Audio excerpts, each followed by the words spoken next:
ബീഹാർ തെരഞ്ഞെടുപ്പിന്റെ ആദ്യ ഫലസൂചനകൾ പുറത്തു വരുമ്പോൾ വമ്പിച്ച വിജയത്തിലേക്ക് കുതിക്കുകയാണ് ബി.ജെ.പി. നേതൃത്വത്തിലുള്ള NDA സഖ്യം.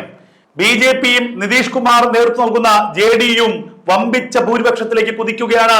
ബി.ജെ.പി. ഒറ്റയ്ക്ക് 82 സീറ്റുകളിൽ മുന്നിൽ നിൽക്കുന്നു എന്നുള്ള സൂചനകൾ. കഴിഞ്ഞ തവണ 73 സീറ്റിൽ വിജയിച്ച ബി.ജെ.പി. വീണ്ടും ഞെട്ടിക്കുകയാണ്. കേവല ഭൂരിപക്ഷത്തിലേക്ക് ഒറ്റയ്ക്ക് ബി.ജെ.പി. മുന്നേറുമോ എന്നുള്ളതാണ് ഇനി കാത്തിരുന്ന് കാണേണ്ടത്. ബി.ജെ.പിക്ക് 82 സീറ്റിൽ ഇപ്പോൾ ലീഡുണ്ട്. JDUവിന് 74 സീറ്റിൽ ലീഡുണ്ട്. മഹാഗഠബന്ധൻ സഖ്യം തകർന്നടിയുകയാണ്.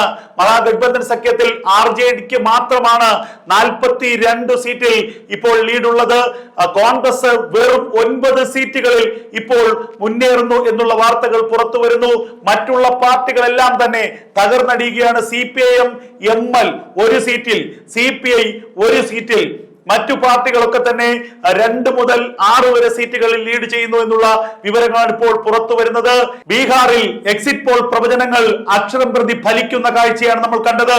മുൻകാലങ്ങളിൽ എക്സിറ്റ് പോളുകൾ ബീഹാറിന്റെ കാലയത്തിൽ മലക്കം മറിഞ്ഞിരുന്നുവെങ്കിൽ ഇത്തവണ NDA അധികാരത്തിലെത്തുമെന്ന് എല്ലാ എക്സിറ്റ് പോളുകളും പറഞ്ഞിരുന്നു. എക്സിറ്റ് പോളുകളിൽ തന്നെ വളരെ കൃത്യമായി 140 മുതൽ 165 വരെ സീറ്റുകൾ എക്സിറ്റ് പോളുകൾ പറഞ്ഞിട്ടുണ്ട്.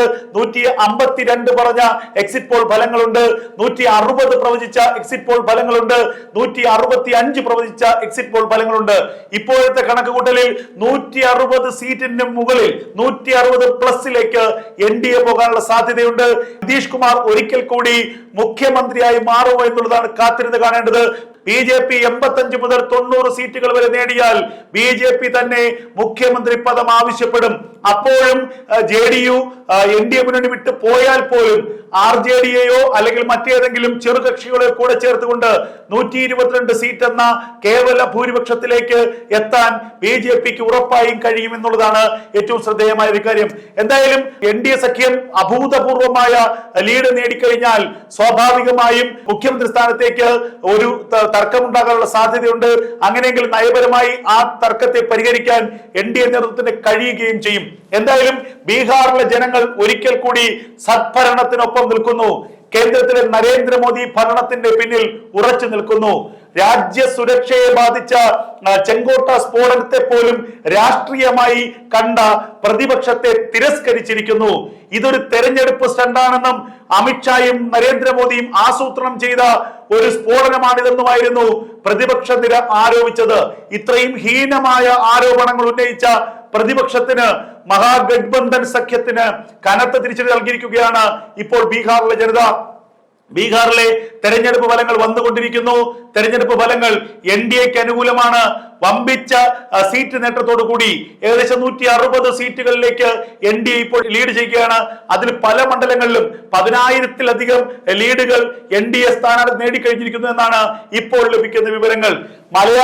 കേരളത്തിലെ ഒട്ടുമുക്ക മുഖ്യധാര മാധ്യമങ്ങളും വെറും തട്ടിപ്പാണ് എന്ന് പറഞ്ഞ എക്സിറ്റ് പോൾ ഫലങ്ങൾ, ഈ എക്സിറ്റ് പോൾ ഫലം ബി.ജെ.പി. പണം കൊടുത്തുണ്ടാക്കിയതാണെന്ന് പറഞ്ഞ കേരളത്തിലെ മാധ്യമങ്ങൾ രാവിലെ പോസ്റ്റൽ ബാലറ്റ് എണ്ണിയപ്പോൾ ഒരു വോട്ടിന് മഹാഗഠബന്ധൻ സഖ്യം മുന്നിട്ട് നിന്നപ്പോൾ ആർപ്പ് വിളിച്ച മലയാളത്തിലെ മാധ്യമങ്ങൾ, ആ മാധ്യമങ്ങൾക്ക് ഇന്ന് ഇപ്പോൾ മറുപടി ഇല്ലാതായിരിക്കുന്നു.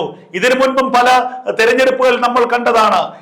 ബി.ജെ.പി. NDA സഖ്യം താഴ്ന്നു നിൽക്കുമ്പോൾ അല്ലെങ്കിൽ ചിലപ്പോൾ താഴെ വോട്ട് നേട്ടത്തിൽ സീറ്റ് നേട്ടത്തിൽ താഴേക്ക് നിൽക്കുമ്പോൾ ആഹ്ലാദിക്കുകയും ഒടുവിൽ ഫൈനൽ റിസൾട്ട് വരുമ്പോൾ ബി.ജെ.പി. അവിടെ അധികാരം പിടിക്കുകയും ചെയ്യുന്ന കാഴ്ച. എന്തായാലും മലയാളത്തിലെ മാധ്യമ മാപ്രകൾക്ക് ഇന്നും ഉറങ്ങാത്ത രാത്രി തന്നെയായിരിക്കും എന്നതിൽ ഒരു സംശയവും വേണ്ട. ബീഹാർ തെരഞ്ഞെടുപ്പിന്റെ പ്രാഥമിക ഫലങ്ങൾ പുറത്തു വരുമ്പോൾ ബി.ജെ.പി. അഭൂതപൂർവമായ വിജയത്തിലേക്ക് കടക്കുകയാണ്.